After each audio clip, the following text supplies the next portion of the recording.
You might think summer is a time for barbecues, sandy beach days, and of course, here in New England, lobster rolls.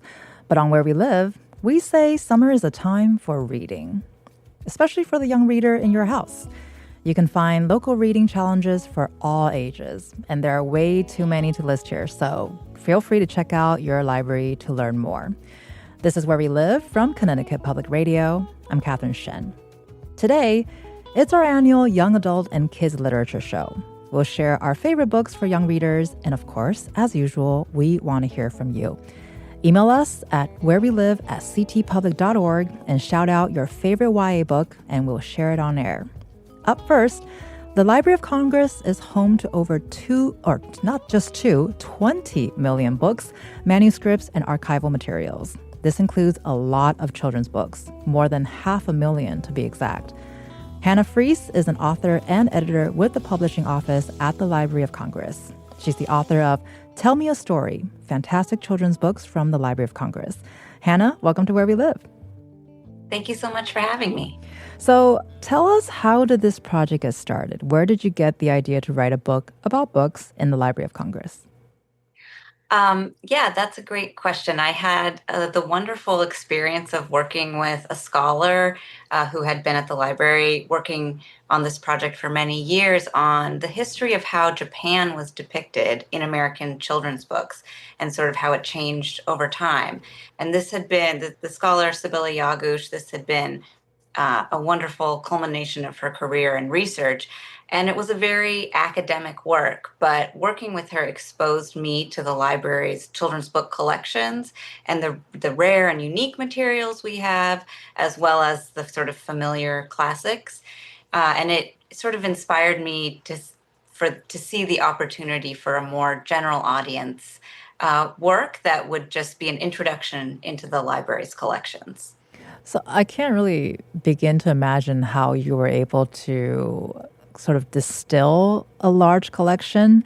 So what was the process like? As we've heard earlier, the Library of Congress is home to over 500,000 children's books. What was it like to distill that collection into one book and to showcase sort of the evolution of children's books and literature? It was really hard. It was really hard, as you can imagine. Right. We say more than 600,000 books in the collection, and I think I ended up with about 200, 250 in the book. So I started out by asking all my colleagues in the different divisions at the library, what is in your collection? What is in the prints and photographs division, the manuscripts division that relates to American children's literature that's most unique and rare and special and that you would want to see highlighted because those specialists and curators are really our experts. And I also tried to choose things that were really visually appealing because this is a short book with a lot of illustrations. And I wanted stuff that would really jump off the page and invite the reader in and get them excited. And then I tried to I did a lot of reading in the secondary literature. There's so much wonderful scholarship on the history of children's books to try to hit some of those big transformations and changes in the history of children's book publishing, and also include stories and authors and illustrators of all different backgrounds from all over the country. Well, and I loved flipping through the book, just looking at the images and the pictures, some familiar, some new, and some vaguely familiar as if I've seen it somewhere before, but I can't quite place it. And so as you say, within this collection, you featured some of the early manuscripts, lots of drawings and drafts of some of our favorite children's books. And I think one of our favorites was the early drawing seen in the popular children's series Madeline. So what do we know about the creative process or behind some of these children's books? That's a great question. And the funny thing about the illustration, is it Madeline? We don't know. I hope Sure. that there will be readers of the book who might look at that and make a connection that I haven't found yet, because it is a drawing by Ludwig Bemelmans, who created the Madeline series. And there's a girl in there, and she could be Madeline or she could be somebody else. But what I love about it is you do see the ideas kind of as the artist is working them out. And we have some other examples of manuscripts and artwork and what's called a dummy, which is like a mock-up of the book, where the creator, we have one by James Marshall, who people might know from George and Martha and his Fox series. And he's drawn it one way, and then you see his notes in the margins saying, "Oh, replace this, fence with a bush, or move these balloons somewhere else." And you get to see the different iterations before he arrived at the final result. Well, I love seeing the edits, and it's funny, right? Because we see the final product. And so you can't really imagine that the bush was a fence or the fence was supposed to be a bush. You can't imagine it otherwise, right? What was it like for you to be able to see that, especially, because we get the book that you have and we get to flip through it, we get to see a certain process, but you got a chance to see a lot deeper and a lot more. What was going through your mind when you were sort of witnessing the process? I mean, I loved it because I am an editor and that's part of my job. And so I really related to seeing the dynamic or push and pull between sometimes editor and author, or even the artist within their own mind working through different ideas. I really related to that, and I felt very sort of challenged to how do I capture that in a small way and represent that in my book. It's just the tip of the iceberg. So I hope there will be more opportunities to show more of the process and the stages in other formats. And we talked about this a little bit earlier, where some of the featured authors that we know and love weren't actually instant bestsellers. So a lot of these took a lot of time. Could you tell us more about some of those early drafts and maybe some of those lesser known books from some of our favorite authors? Yeah, that's a great question. I have, on top of mind, I have two stories I can think of. One is Eric Carle goes, he is made famous by Brown Bear, What Do You See, which he does with Bill Martin Jr. And I think that of course is a classic, and a lot of us, including me, have read it many, many, many times to our children. Um, and he kind of adopts that as his first book ever published. But he actually illustrated a book before that called The Whale with a Jail, which is about a whale who owns a jail, and he makes friends with a snail and they collect some mail. And it's not a collage, it's a hand drawn illustration. So I love to find those little lesser known things and bring them out because I think they can help us understand more about the creative process. And we also have a wonderful book in our collection called The Man in the Manhole and the Fix-It Men, which is written by Margaret Wise Brown, who many listeners will know from Goodnight Moon and The Runaway Bunny. It was a collaboration with Edith Thatcher Hurd, and they wrote it under a pseudonym of Juniper Sage.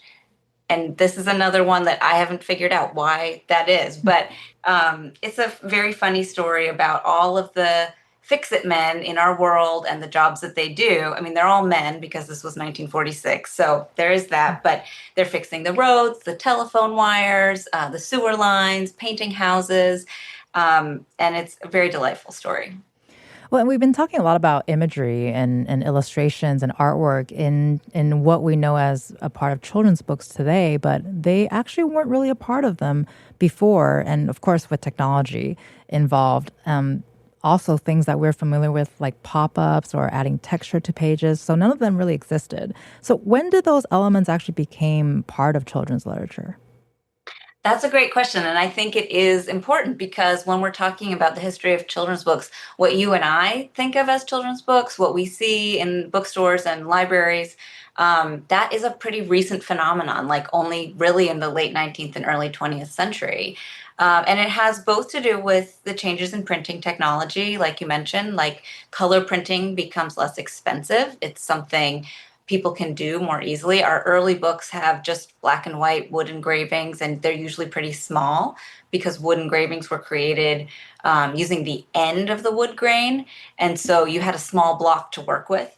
And as lithography is introduced and photomechanical reproduction, it's more affordable in the 20th century to put more and more colorful images in there. But it's also a change in how we view childhood and children's experiences, where in the 18th century and prior, maybe people viewed children as little adults, and there was no big distinction.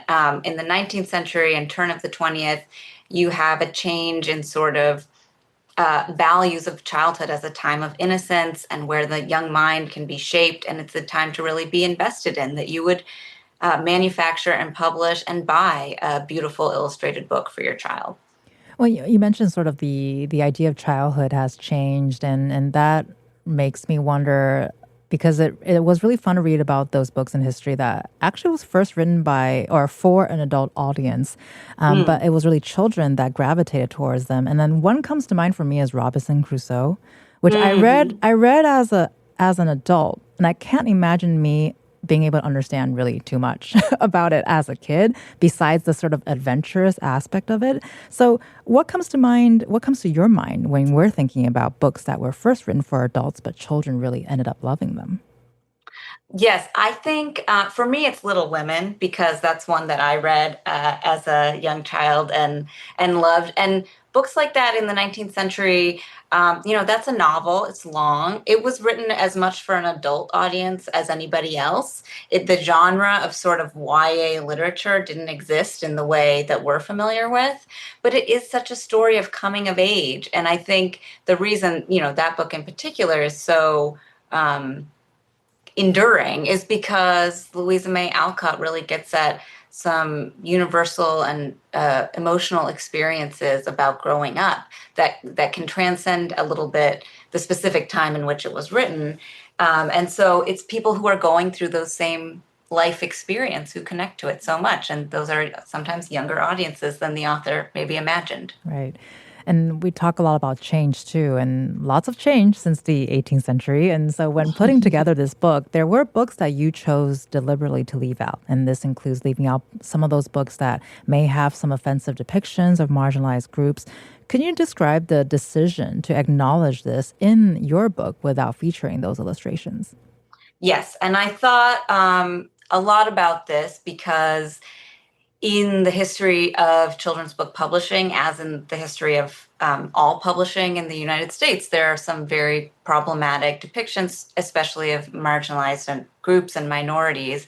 And I didn't want to deny that that was part of that history, but I also recognized that this book, Tell Me a Story, this is a general audience book. It's not very long. It's got a lot of pictures. The subject matter is one that it's very likely a family might pick up this book and parent and child might look at together. I mean, I hope they do. That's my goal. I did not want, especially anybody, but especially a child, to be flipping through this book and come upon a very offensive image that they might not have the context to understand.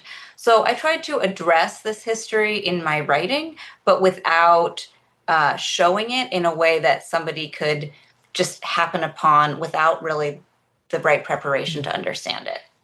Well, and we've come such a long way since the early days of children's books, and many books today are so much more innovative or inclusive or even just opportunity for these books to be able to be out on shelves in ways that when I was growing up, they didn't exist. And so today, it's really great to see so many different kinds of books for all of the kids. What are some of the tangible benefits of children learning a diversity of or learning from a diversity of stories and life experiences?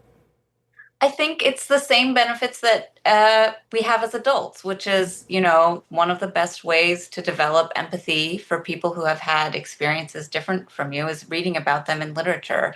And to me, when I take my kids to our local library, I just think it's wonderful the huge array of different types of stories that are there on the shelves that they just grab, not because it's a special holiday or time of year or anything, just there's just there like any other picture book, and I think that's just fantastic that that is available to them. Well, and because we're talking about children's books, what are your thoughts about kids being exposed to a lot of those different kinds of experiences at a young age versus when you're an adult?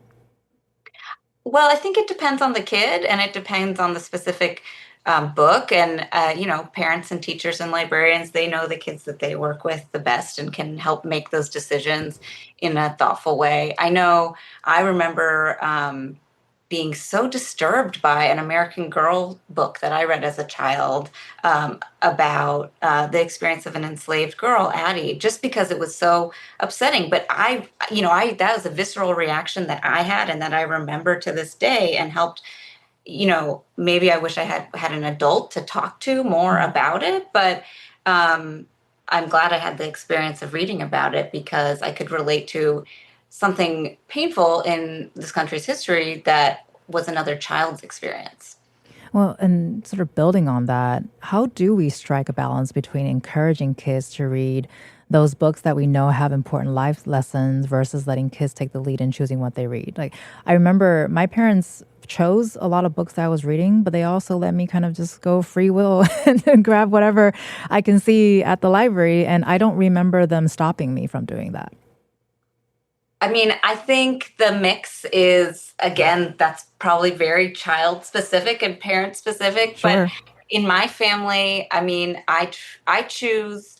Well, look, I wrote this book. I clearly care and I'm interested in about children's books and what's coming out, and so I will put books on hold at the library or get books for them that I think are great and have interesting points of view. But I also try to always make sure they're setting them free in the library to pick what they want. And maybe they pick, a board book with the characters from their favorite TV show, and that's not what I would pick, but that's fine. I think it's all reading, it's all good, and I want them to enjoy reading more than anything else. With us for the hour is Hannah Freece. She's a managing editor in the publishing office at the Library of Congress and also the author of Tell Me a Story, fantastic children's books from the Library of Congress. And she'll be staying with us after the break. And a quick reminder that we would love to hear what you're reading, so we can give you a shout out on air. Email us at wherewelive@ctpublic.org. And our Connecticut Public colleague, Andrea Ray, said, I'm currently reading the final book in the Summer I Turned Pretty series by Jenny Han after watching the Amazon Prime series. It's a great coming-of-age YA series for the summer. Appreciate you sharing that with us. This is Where We Live. Stay with us.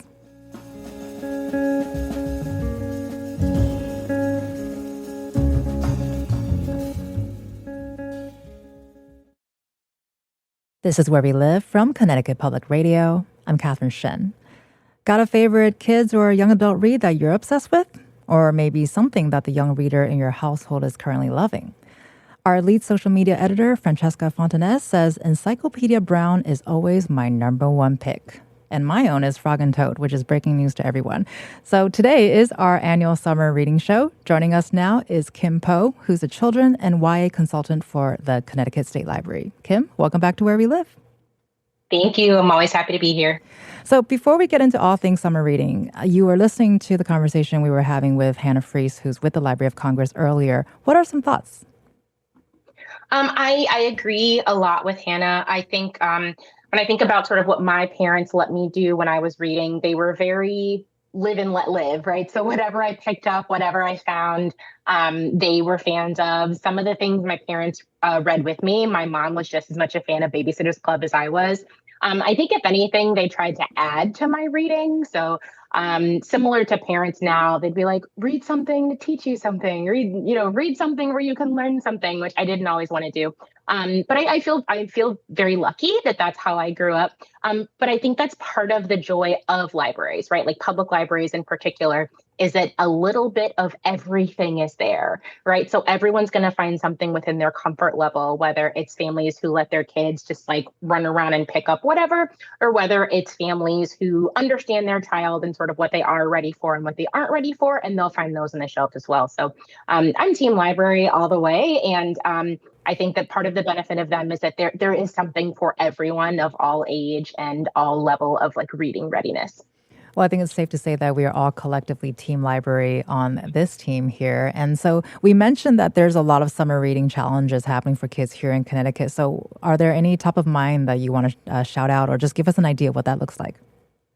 Yeah, I think a lot of restaurants, organizations, even us at the state library, working with the governor's office on the Governor's Summer Learning Challenge, I think people are always trying to find ways to keep kids excited about reading and learning and engaged in reading and learning. I don't know if the pizza thing is still happening, but that's something that I hear people talking about all the time, like the Pizza Hut pizzas. I think Barnes and Noble does a summer reading program.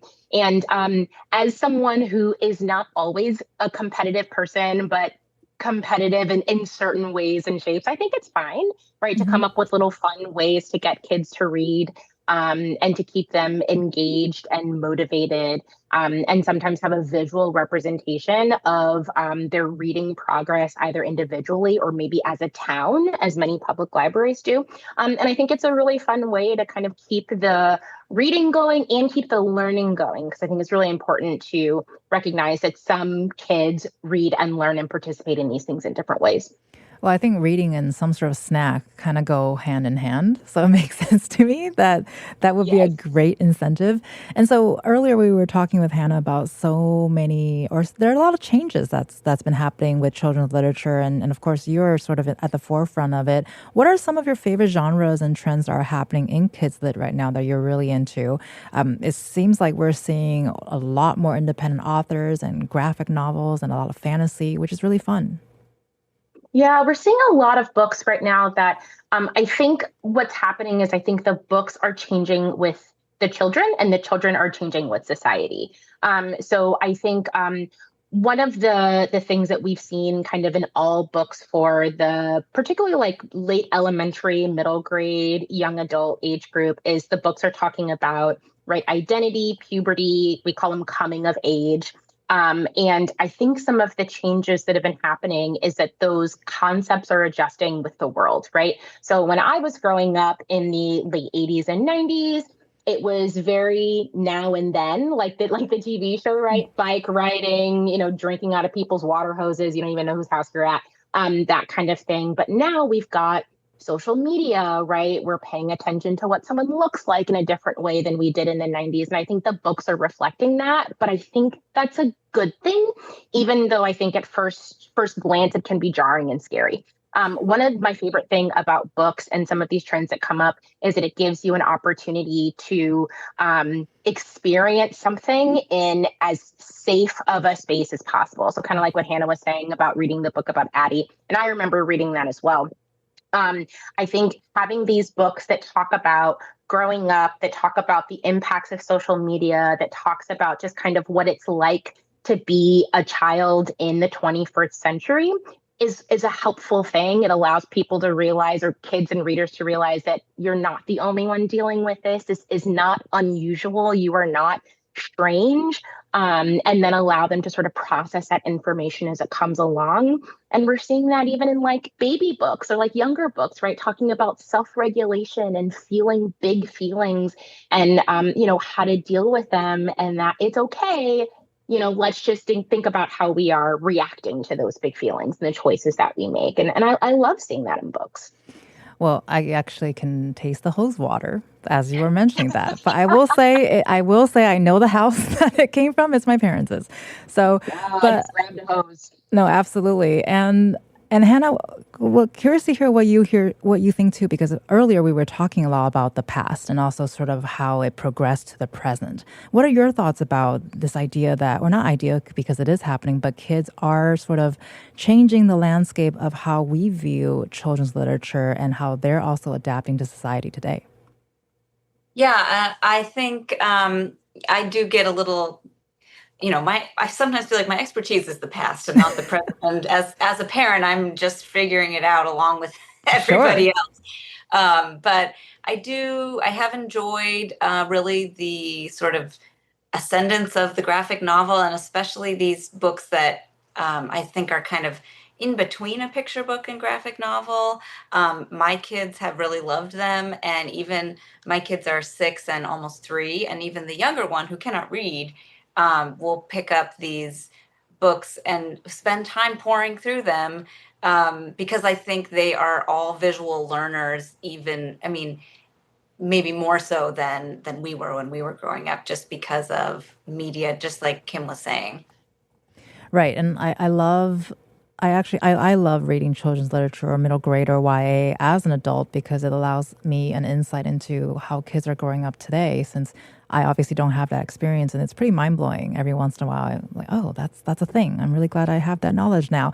And with that in mind, love to dive into some reading recommendations and starting with those very, very young readers. So our Where We Live producer Chloe Wynn shared that her 6-month-old daughter Daphne loves I Love You Like No Otter and that she's memorized the entire book from reading it so much. So curious to hear about your recommendations for those who have very young readers in their lives and have not started reading yet, but would like to read to them. Hannah, let's start with you.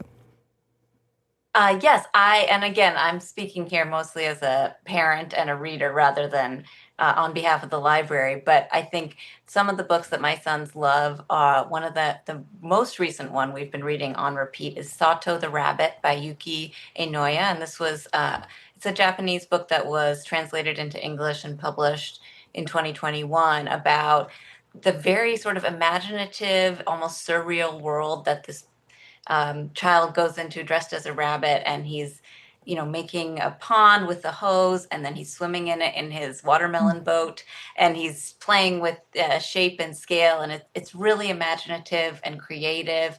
And I also love that it's several short stories in one, so depending on the attention span of your reader, you can dive in however much you want. Well, adding those to my list. Kim, what are your recommendations for little readers? My favorites for the itty bitties, the little babies, are those like interactive books. So I think a lot of people have heard of like Press Here, which came out quite a while ago, where it'll be like press the blue circle, the red. It's something interactive for the kids. There are other books like this. There's a Bear in Your Book, which is sort of about going to sleep, but they're interactive, and so it involves the kiddo in the reading of the book. So I think those are really fun. And I think any book where the characters in the book are doing something that the kids are used to doing themselves. So there are these really great ones called This Is How We Play and This Is How We Talk, I believe both by Jessica Slice, which show kids who might have differences doing the same things as the kiddo who's reading might be doing. So a kid who might be playing, but maybe they use a mobility aid, or a kid who might be talking, but they might use a talking board, but they're talking and saying something just like you.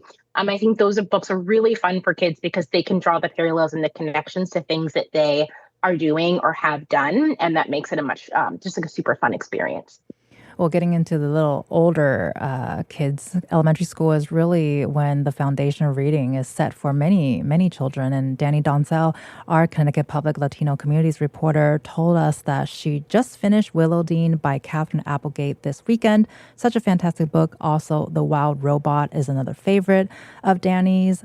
Olivetti by Ali Millington is also another beautiful and heartwarming book she read last year, and she's still thinking about that book to this day. I also loved The Wild Robot, and it made me cry. So there's that. On that note, Kim and Hannah, tell us your recommendations for readers that are just starting to build their reading skills. Kim, let's go with you first. Elementary school is great because I think it can expand from picture books into some of those early chapter books. But one that I've read that's still really sticking to me is called Buffalo Dreamer by Violet Duncan, which is going to be one for like that later elementary school age, maybe fourth or fifth grade, about a girl who's visiting her family who lives on a reservation. And in addition to just sort of enjoying her time in the summer with her family, she's learning a little bit about her grandfather's past, about a residential school that is in the area. And I think it does a really great job of telling the country's history, explaining it in a way that is a child can understand and process. And again, just sort of also there's lots in there about like family and family connection and traditions that I think are a blast, and that everyone's going to be able to find something to connect to their family as well. I'm still thinking about it. And it's written in verse, which I really love a book in verse. I'm like a sucker for that. Hannah, what are some thoughts about recommendations? Yes, this is a really fun age group. I totally agree with Kim. I always like to recommend Monkey with a Tool Belt and the Noisy Problem by Chris Monroe because my kids have loved that book and others in the series. It's about a monkey named Chico Bon Bon. He's got a tool belt with just about every imaginary and real tool you could imagine, and he uses it to solve whatever problems are going on in his world. It's got a very rhythmic quality. It's not in verse, but it's a great read aloud. And it's also in sort of graphic novel or comic style panels. So it has a lot going for it. In one of the books in the series, his friend Clark, the elephant, says, mistakes can be so helpful. And I say that to my kids all the time. That's great. You can learn from fiction as a parent and give it to your kids. And so when it comes to middle school, this is also the age where readers really are starting to figure out what they love, have agency over what they read. So any recommendations on how to guide these readers to start building a lifelong reading habit? Hannah, let's go with you. So I have to say my kids are not at this age yet, so this is definitely my lesser area of expertise, but they've loved Bug Boys, which is a graphic novel series by Laura Netzger, and I do think that has a little bit of an older, my older son likes it and reads it, but I think it has an older, maybe more middle grade appeal as well, and there might be some deeper issues about friendship and adventure. It's about a stag beetle and a rhino beetle and the adventures they go on. That might have resonance for older readers. And then I also always like to give kids in my lives the Anastasia Krupnik books by Lois Lowry. Those are a real throwback, but I think they hold up, and Anastasia is just sort of coming of age, just like you were talking about, still has a lot of real emotional resonance that is still relevant.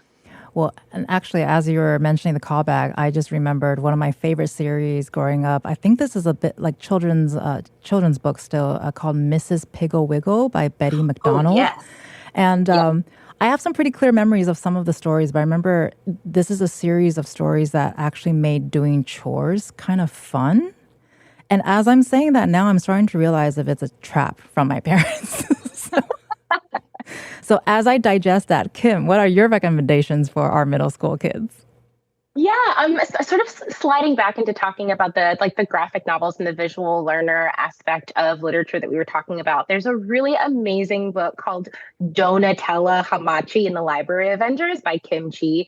And it's the book is probably mostly prose, but there's also graphic panels because the main character of the book is an artist. And so the main character, who's a bit of a loner, is like the library is his absolute favorite place to be. That's where his few friends are. And he writes or he does comic drawings and writes about a character named Donatella, like a donut. It's play on words, so I'm here for it. And his friends band together, and the main character kind of finds his voice as they deal with the fact that the library might be closing and it might be bulldozed to build, I believe, like a parking structure for a mall or something absolutely ridiculous. And the reason that I like the book is because I think it really demonstrates kind of to what you're speaking about, Kat, helping kids find books for them. And I think a lot of people do go through changing friendships, right, as they go from that elementary to middle school age, different hobbies, different interests. And there might be some people who do go through a bit of a loner phase. There might be some people who do go through a phase where it's like, my parents do not understand me and what it is that I'm trying to explain and what it is that I'm trying to do. And that's kind of what's happening a lot to this main character. And I think that giving kids the opportunity to find what resonates most to them, like it might be sports fiction, it might be it might be comics or graphic novels, or books about kids who draw comics and graphic novels, or who are just like going through a tough time as their lives changing.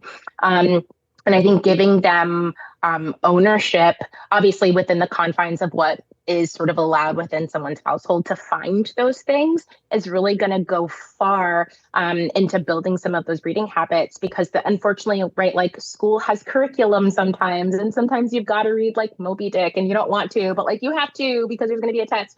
So I think doing everything you can to provide ownership can really go a long way towards building that lifelong love of learning and reading. Well, before we go to break, I do want to share that our social media editor, Janae Spinato, shared with us that How Do You Live is one of my favorite books. It's a book about a young boy who writes letters to his uncle who helps him ask questions about his own choices, like why are you bullying a classmate for their worn clothes? Or if a bully threatens your friends, what do you do? And with us for the hour is Kim Powe, children and YA consultant for the Connecticut State Library. And also with us is Hannah Freece, who is with the Library of Congress, and another share from our Puerto Rican communities reporter, Rachel Iavacone. There were a bunch of Goodnight Moon spin-offs before getting my cousin a Goodnight Puerto Rico book for her baby. Thank you so much, Rachel and Janae, for sharing your favorites with us. And a quick note for our listeners that it is our final day of our June Fund Drive. Our programming is supported by listeners just like you. So if you like shows like today's, you can support us by becoming a sustaining member of Connecticut Public.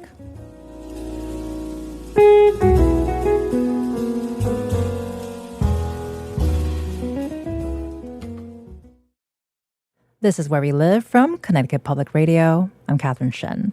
Today's our annual summer reading show, and Matt Dwyer, our editor and producer here at Connecticut Public, says any graphic novel by Kat Fajardo or Raina Telgemeier is a favorite of his. The I Survive series by Connecticut-based Lauren Tarshis, and A Forgery of Fate by Elizabeth Lim, and also the Little House series are some of his favorite books. Matt, that's an amazing range of books. Thank you so much for sharing your recommendations with us. And of course, today to talk about literature for young adults are Kim Powe from the Connecticut State Library and also Hannah Freece from the Library of Congress. So Kim, another familiar space here for you. Throughout the country, many YA and children's books are being challenged and sometimes removed from libraries. What are we seeing at Connecticut libraries right now? Yeah, there's a lot happening, and I'm really happy that in Connecticut the school librarians are being really reactive to this. The Library Association is being really reactive to this, but we are seeing in some towns books being maybe not pulled, but being challenged. We are seeing like letter writing and kind of all of that happening.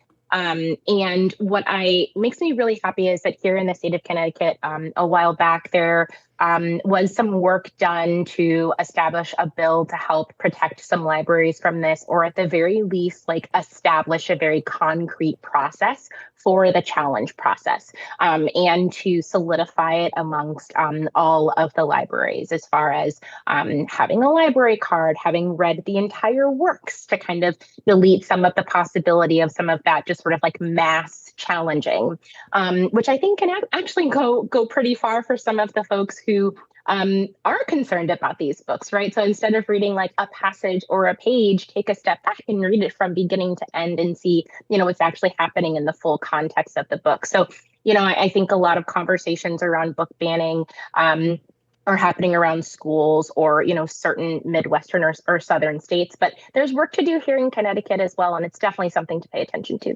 And Hannah, as we're going into the summer season, we hear a lot about summer learning loss and kids are out of school and all of that. When we talked a little bit earlier about how to get kids to get inspired to read.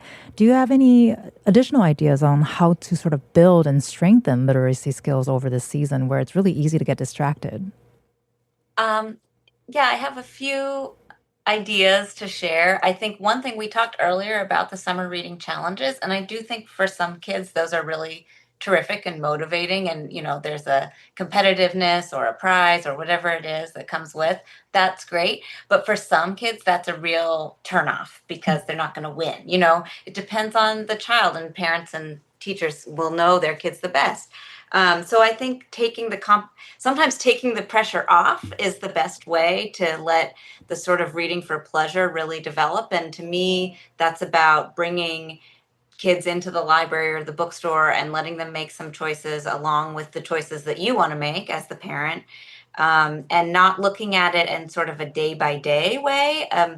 It's something people talk about also with getting kids not to be picky eaters is, don't look at what they ate at one meal or even in one day, but what did they eat over the course of the week? Was there a mixture of, did you have some reading time in that week?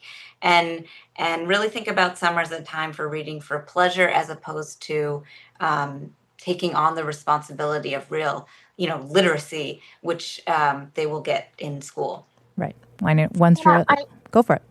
Oh, I was just going to say, if I can't, I'm so glad that you said that, because like I'm someone who would read 50 books a summer, mostly because I'm like, I've been a granny. You're a librarian. Yeah, I'm a librarian. But that's not true for everyone, even within my own family. So sometimes that challenging concept, and sometimes even those prizes can cause a problem, even if it's something as simple as read